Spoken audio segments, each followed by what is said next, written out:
Welcome to the channel Legendary Legacy, Recap Daily, where you can enjoy the summaries of the best books and podcasts without spending a penny. Today, we will recap the book A Dream of Red Chamber by Cao Xueqin. Dream of the Red Chamber, Hong Lou Meng, or The Story of the Stone, Shitou Ji, is a novel composed by Cao Xueqin in the middle of the 18th century. One of the four great classical novels of Chinese literature, it is known for its psychological scope and its observation of the worldview, aesthetics, lifestyles, and social relations of 18th-century China. The intricate strands of its plot depict the rise and decline of a family much like Cao's own and, by extension, of the dynasty itself. Cao depicts the power of the father over the family, but the novel is intended to be a memorial to the women he knew in his youth, friends, relatives, and servants. At a more profound level, the author explores religious and philosophical questions, and the writing style includes echoes of the plays and novels of the late Ming, as well as poetry from earlier periods. Cao apparently began composing it in the 1740s and worked on it until his death in 1763 or 1764. Copies of his uncompleted manuscript circulated in Cao's social circle, under the title Story of a Stone in slightly varying versions of 80 chapters. It was not published until nearly 3 decades after Cao's death, when Gao Yi and Qing Weiyuan edited the first and second printed editions under the title Dream of the Red Chamber in 1791–92, adding 40 chapters. It is still debated whether Gao and Qing composed these chapters themselves and the extent to which they did or did not represent Cao's intentions. Their 120-chapter edition became the most widely circulated version. The title has also been translated as Red Chamber Dream and A Dream of Red Mansions. Readology is the field of study devoted to the novel. The recap episodes are published on YouTube, Spotify, Apple Podcast, Google Podcast, and other podcast platforms. You can tell us more information about any book or podcast you would like us to have an audio recap about. Please leave your book info below in the video comments. New recap episodes are published daily. If you find this content useful, please support our channel by liking, commenting on the video, following, subscribing, and sharing this content with your friends and relatives so that we have more motivation to produce more audio recap episodes with the best and latest quality. Thank you for listening and have a nice day. What it's about the rise and fall of a Chinese civilization. The sinologist John Minford, who was involved in the complete translation of The Dream of the Red Chamber in the 1980s, can testify to the novel's enduring popularity and quality as a magic window into the Chinese mind. Mention of it triggers an instant gleam of recognition, and opens up new possibilities of communication. At the same time, it is also a tremendous challenge. Depending on the edition and translation, the reader has to process well over 300 characters with names that all sound similar to the Western ear. It features an eclectic mix of elusive, expressionistic prose and poetry on the one hand and realistic, scathing social criticism on the other. The sexual act is circumscribed as a sport of cloud and rain, mortal illnesses are cured with yummy swallows' nests, or not, and tea is made from the previous year's melted snow. Sometimes the novel's main characters seem surprisingly familiar, and at other times they appear strangely alien to the Western reader. Reading the book is a bit like looking at an intricate Chinese artwork from that era, precise lines, perfect composition, opulent coloration, yet also a window into an entirely different world. The Dream of the Red Chamber is considered the most fantastic novel of Chinese literature. The son of a wealthy, noble family is born with a magic stone in his mouth. A darling and admirer of all the women and girls in the household, he rebels against his stern father and the social barriers of the time. After his family crushes his romantic love affair with his favorite cousin, both lovers renounce earthly life. Set during the Qing dynasty in 18th-century China, the novel shows how true love and basic humanity fail due to society's patriarchal feudal structures. The magic stone symbolizes the innate good in humans. Those who stay true to themselves shall be saved. Author Cao Xueqin descended from a wealthy noble family that fell from grace under Emperor Yongzheng. The author drew from his own experiences unusually realistically, thereby painting a detailed portrait of his contemporaries. When he died around 1763, the epic work of 80 chapters remained unfinished. Some believe that the editors of the first print edition in 1791 added another 40 chapters based on the late author's drafts. In China, the academic discipline of readology tries to shed light on the many mysteries surrounding the novel. The novel's main characters are just as well known in China as Romeo and Juliet are in the Western world. When seeming is taken for being, being becomes seeming. Where nothing is taken for something, something becomes nothing. Summary: The magic stone. The worthy citizen Shiyin has a strange dream. A Taoist priest and a bald-headed Buddhist monk are wandering through an unknown land, talking about a magic jade stone in their possession, the precious jade of spiritual understanding. They show it to Shiyin, and as his dream ends he watches his companions walk through a high stone archway bearing the words, "The visionary limits of the great void." On the pillars, he reads a couplet. When falsehood stands for truth, truth likewise becomes false, where naught be made to aught, aught changes into naught. Later he encounters his neighbor Yutsun, a poor but educated young man. Yin pays for his trip to Peking, so his neighbor can pass the state examination there. However, in the following years, Shiyin is met with terrible misfortune. First, his only child is kidnapped, and then his house in the city burns down. Impoverished and embittered, he retires to the countryside to live off the land. One day a wandering Taoist comes limping along, murmuring verses about the transient nature of worldly belongings and happiness. Shiyin drops everything and joins the man, wandering off into the unknown. Black jade and precious stone. Because of his presumptuous and disrespectful behavior, Yutsun falls from grace at the imperial court, losing his position. He spends several years traveling, before becoming the tutor of Black Jade, the only daughter of a noble family to whom he is remotely related. In his new position, Yutsun learns all sorts of strange things about the Chia clan. For example, Madame Shi Lady Dowager's 12-year-old grandson, Chia Paoyu, was born with a glittering jade stone in his mouth. The boy can think of nothing other than girls, causing much distress to his father, Chia Cheng. Then, when Black Jade's mother dies, her grandmother Lady Dowager takes the 12-year-old with her to the family mansion. The girl is full of awe. There are marble lions and golden dragons cowering everywhere, and the many living quarters and pavilions are brightly colored and richly ornamented. The splendor is only outdone by her cousin Paoyu. His fine features look picture-perfect, and his gaze radiates deep emotions. She immediately chooses him as her soul mate. The dream of the Red Chamber. One day, Paoyu has a midday nap in the delightfully perfumed and furnished room of his young relative Koqing. In his dream, he encounters the goddess of disenchantment, who tells him that she is in charge of settling the debts between maidens and youths unhappily in love with one another. Moreover, she instructs him to keep the family of his honorable ancestors from descending into ruin. Then she leads him into a luxurious chamber, where he finds a young girl who resembles his beautiful cousin Precious Virtue in appearance and Black Jade in demeanor.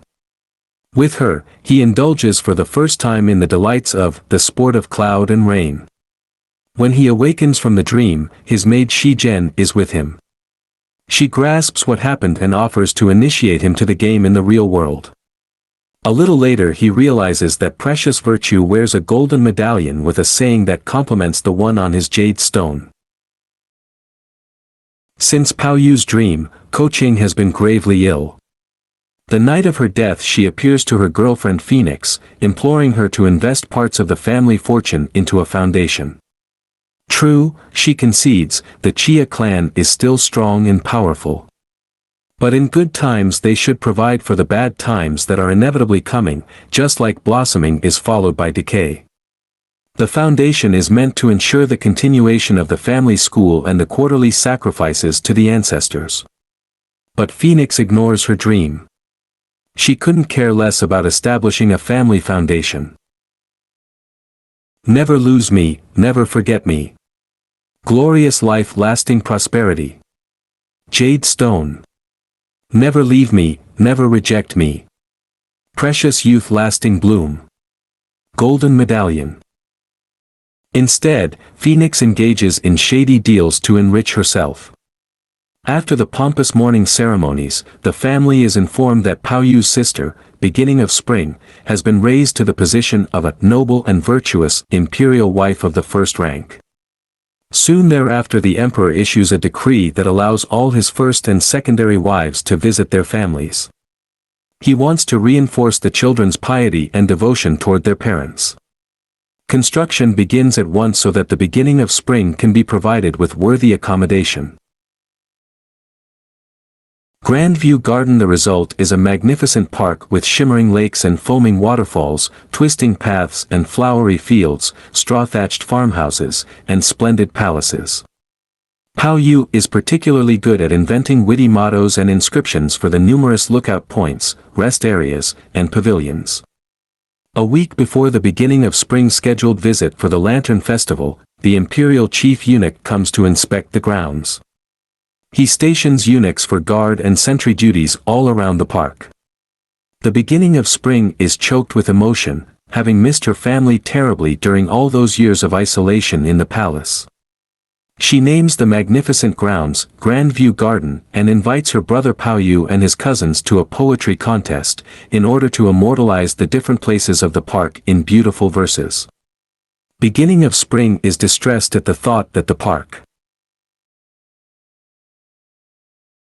is to lay idle and fall into decay after her brief visit. She gives orders for Pao Yu, his cousins, and their maids to move into the new living quarters. The poor peasants who live on salted cabbage and dress in shoddy cotton are better off than we are, lamented beginning of spring through the screen.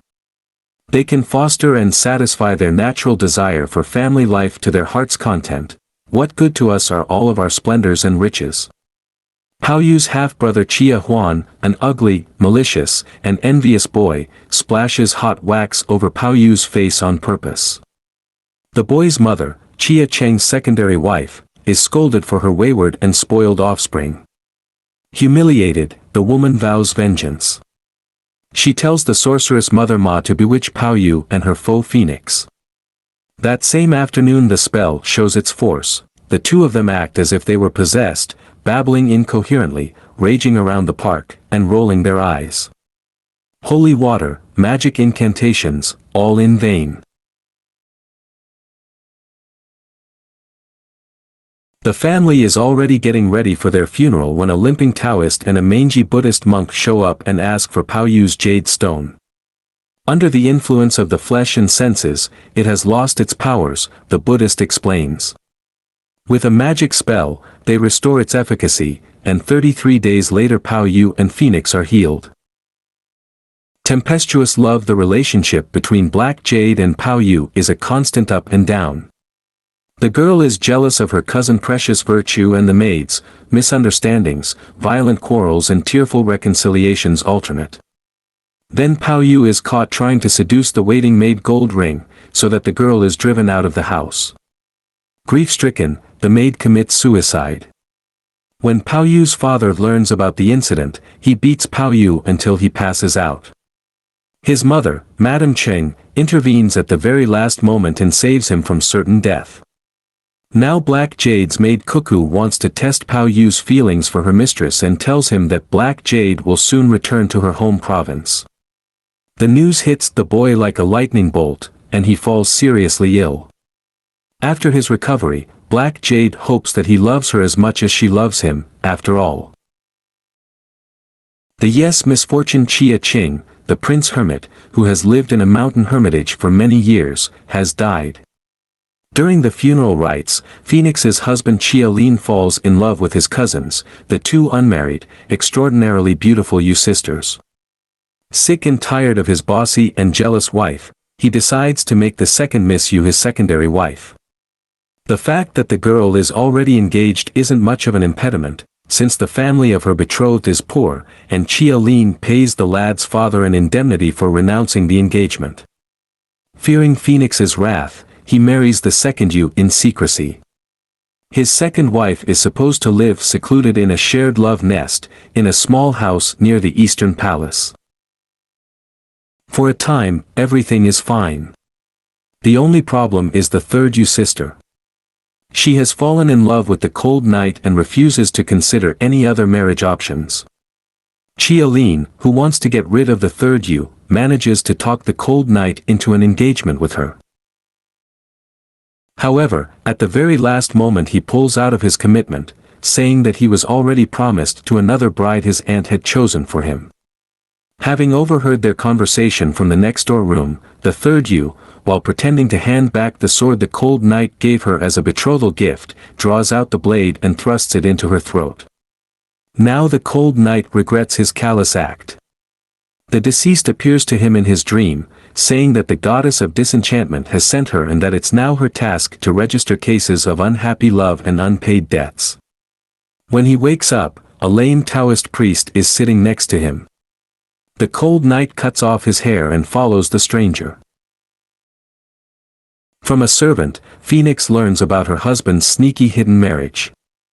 As soon as he is out of town, she spins a web of intrigues. Feigning understanding and affection, she convinces the second Yu to move in with her. She makes a show of being a kind-hearted first wife, yet secretly orders her servants to harass the young woman. Then she pays the Cheng's money to sue the Chia clan over breaking off the original engagement. Qiaolin returns from his trip with a 17-year-old concubine in tow, a gift from a senior family member, and now Phoenix mercilessly pitches her two rivals against each other. She also spreads nasty gossip about the second Yu until the latter falls ill from distress and suffers a miscarriage that is brought on by a quack Dr. Phoenix arranges for her.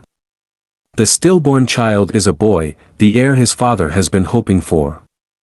Finally, the second Yu can't stand it any longer. She swallows a piece of crude gold to end her life. The decline. There is something rotten in the Grand View Garden. The servants are engaged in forbidden gambling, theft, and other vices which spread like weeds. During a boisterous banquet hosted by Prince Chen, howling gusts of wind sweep across the park, and to make matters worse, the doors of the spirit porch in front of the Temple of Ancestors open and shut with a loud bang, leaving the party with an awful sense of foreboding. The senior family members try to restore order by starting a purge among the servants. Pao Yu's favorite waiting maid Bright Cloud falls victim to it, although she is entirely without fault. She is chased away while critically ill and dies soon thereafter. The park becomes desolate and falls into ruin. Cousin Taste of Spring is married off to a brute man and goes away. Precious Virtue moves back in with her mother. And after a gap of several years, Pao Yu is forced to attend the family school again. Black Jade, too, is getting worse. She is coughing up blood and is haunted by nightmares about being separated from Pao Yu. She is convinced that he has been promised another one and almost starves herself to death. When the whole thing turns out to be a misunderstanding, her good spirits return. She got up next morning so exhausted and underslept that she found it an effort to wash herself, and rinse out her mouth, and eat her swallow's nest cream. About Black Jade, but Phoenix and Lady Dowager now decide that Pao Yu needs a more robust woman at his side. They are secretly preparing for him to marry Precious Virtue. Then, in the middle of winter, the withered side of a golden begonia tree blossoms. Many interpret this as an evil omen, and indeed their worst fears come true. The imperial wife beginning of spring dies of pneumonia, and then Pao Yu's magic stone suddenly disappears. His character changes dramatically, he becomes listless, feeble-minded, and stupid. The false bride finally, Black Jade, learns about Pao Yu's and Precious Virtue's impending marriage and lays down and dies. Meanwhile, the insane groom is led to believe that he will marry Black Jade. His condition improved after that. Although he falls back into his stupor after seeing precious virtue sitting on the bridal bed, they go through with the wedding. Then, to the family's great surprise, the Minister of Finance occupies the buildings of the palace with a horde of soldiers and bailiffs, who swiftly move to search and loot the place. Several members of the Chia clan have been charged with abuse of office, fornication, and corruption. It turns out that Phoenix is involved in usurious business with money she is privately stockpiling. Moreover, the family has lived beyond their means for many years, the coffers are empty. Therefore, Lady Dowager assumes responsibility for all the sins her clan members have committed and generously distributes the family treasures among her shocked and impoverished relatives. At long last the emperor shows mercy and passes on the princely title from the arrested She to his brother Chia Cheng, thereby allowing the family to save face. Shortly after, Lady Dowager and Phoenix die. The last test in the midst of the confusion, the Buddhist monk shows up and returns the magic stone. Pao Yu's mental health is immediately restored. His spirit travels to the goddess of disenchantment, where he meets the spirits of all the dead girls and women that he once loved. Frightened, he watches them transform into grotesque-looking, red-faced, and white-haired devils. The Buddhist monk explains to him that he is still trapped by worldly desires and that he can only be admitted into the realm of the blessed once he is truly awakened. At his father's behest, Pao Yu now prepares for the examination to become a state official. He passes the exam and saves his family's reputation. However, he never returns home after that. Pao Yu appears once to his father in a monk's habit made of monkey hair wool, before he silently floats away with his companions, the Taoist and the Buddhist, into the white, snowy landscape. About the text structure and style, Franz Kuhn's abridged German translation of The Dream of the Red Chamber, which this abstract is based on, comprises 50 chapters, while in the Chinese original the total number is 120. The epic story is framed by a prologue and an epilogue, namely the background story of Shiyin and Yutsun. At the closing of a chapter, the omniscient narrator often steps onto the stage and titillates the reader, as dramatic music does in a telenovela cliffhanger, with phrases such as, "If you want to know what happens next, you must read what the following chapter has to report." The novel features detailed descriptions of nature, art, and architecture, a discussion of ailments and their remedies, poetry, worldly wisdom, and, of course, dreams. Cao Xueqin makes ample use of the yin-yang principle, juxtaposing themes and characters such as female and male nature, excitement and boredom, joy and sorrow, and, last but not least, pride, which inevitably leads to a fall. A narrative arc, common in most Western literature, is mostly absent, adding to the feeling of entering an alien world that doesn't share many cultural clues with our own. Still, Xueqin shaped a style that was unusually realistic for his era. He thought that literature should tell true stories and reflect reality as much as possible. Interpretation: the novel deals with true love corrupted by external circumstances, family traditions, social barriers, and money. To forsake all worldly matters is the only way out. Pao Yu becomes a monk, and Black Jade dies. It also criticizes patriarchy. Most of the male figures are irresponsible, lewd good-for-nothings, who betray and abuse their wives, concubines, and servants, with Pao Yu being the main exception to this rule. The author once said that looking back at the failure of his own life, he realized that the girls of his youth were in every way, both morally and intellectually, superior to the grave and mustachioed senior I am now supposed to have become. The decline of the Chia clan exemplifies the moral decay of the feudal ruling class in 18th century China, which was rife with corruption and nepotism. Its fate mirrors that of the author, who descended from a noble family that was disgraced and dispossessed when the political tides turned. In the novel, the virtuous Confucian Chia Cheng represents the height of moral righteousness. Some interpreters see in him the embodiment of Emperor Yongzheng, who ruled from 1723 to 1735 and became famous for his purges within the Chinese bureaucracy, a massive power shift that proved fateful for Cao Xueqin's own family. Confucianism, Taoism, and Buddhism, the three main philosophical religious schools of thought in China, provide a moral and spiritual framework. They are not mutually exclusive. The novel's focus, however, is on the Taoist approach of spiritual purity through abstinence, Taoism, teaching the way.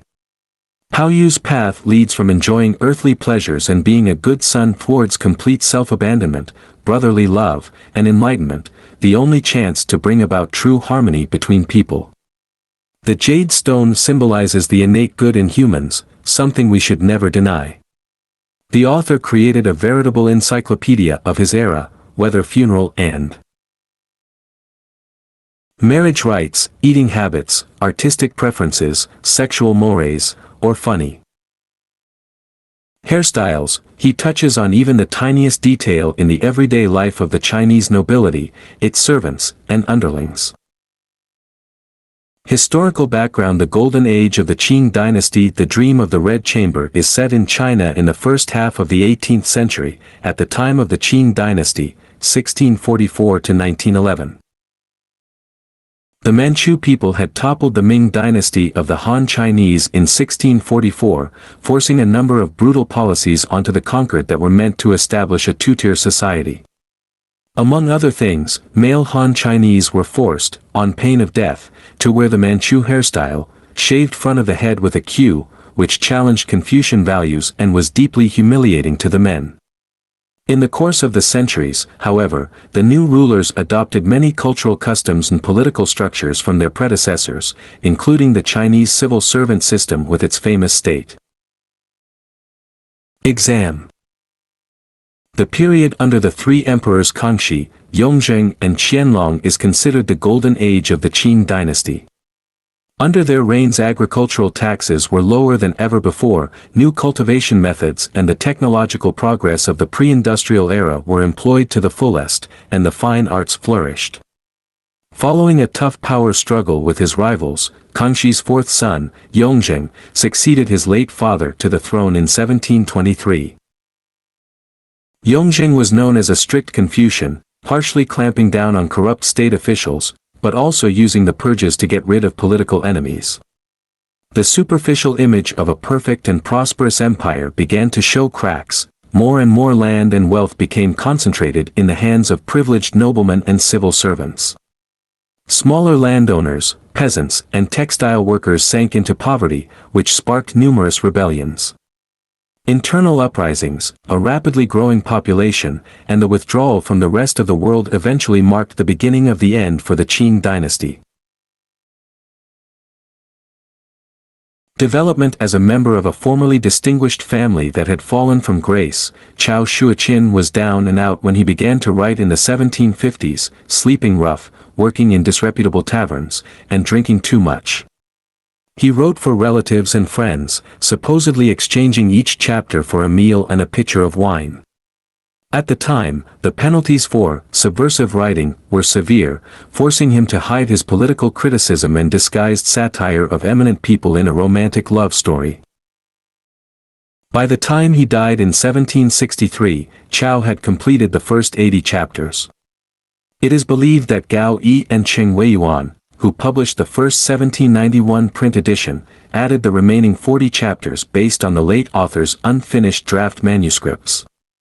The German translator Franz Kuhn wrote in 1932 that he simply couldn't imagine it being otherwise, since there were no textual or stylistic inconsistencies between the two parts.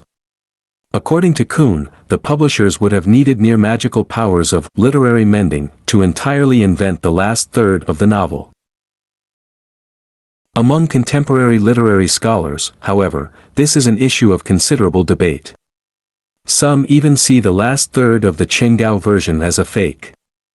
First, on a qualitative level, the story's surprisingly happy ending, the family is rehabilitated and its fortune mostly restored, doesn't quite match up with the author's own dramatic social decline. Second, 3 researchers claimed in 2014 that, using quantitative data analysis, they had found clear evidence for the hypothesis that the first 80 and the last 40 chapters were written by entirely different authors. Many unsolved mysteries remain, and it wasn't even until the beginning of the 20th century that Cao Xueqin was identified as the novel's prime author. Reviews and legacy. A few handwritten copies of the first 80 chapters were circulating around the time of his death.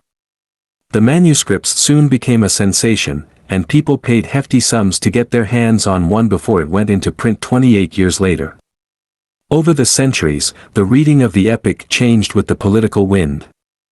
During the Communist Cultural Revolution, for example, many party officials targeted it as reactionary and bourgeois, including Mao Zedong's wife Jiang Qing, who criticized its poisoning influence on the minds of young people. Yet Chairman Mao himself admired the work. He claimed to have read it 5 times and encouraged everyone to do the same, albeit only from a strictly anti-feudal, Marxist perspective. Today the Dream of the Red Chamber is considered the greatest of the 4 classical Chinese novels, to the point that there's an academic discipline called readology, which is exclusively devoted to studying the work. Yet in the West, it is scarcely known and little understood. In his 2012 article, The Best Book You've Never Heard Of, the sinologist John Minford wondered whether we are just too obsessed with China's latest economic statistics to spare a thought for what's left of its soul. After all, the 2 tragic lovers in the story are just as well known in most of East Asia as Romeo and Juliet are in the Western world. It has been adapted into countless film, drama, and opera versions, and twice into hugely popular multi-part TV series. When, during a state visit to the United Kingdom in 2009, the Chinese premier Wen Jiabao received a copy of Shakespeare's works, the Chinese ambassador returned the favor by giving Queen Elizabeth II the 5-volume translation by David Hawkes and John Minford. Their complete rendering of the Story of the Stone, as that edition of roughly 2,500 pages is titled, is considered the most comprehensive, lively, and elegant English-language version to date.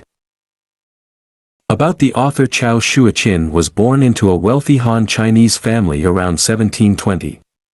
His ancestors had served in the Manchu army and were subsequently rewarded with prestigious posts in the imperial administration.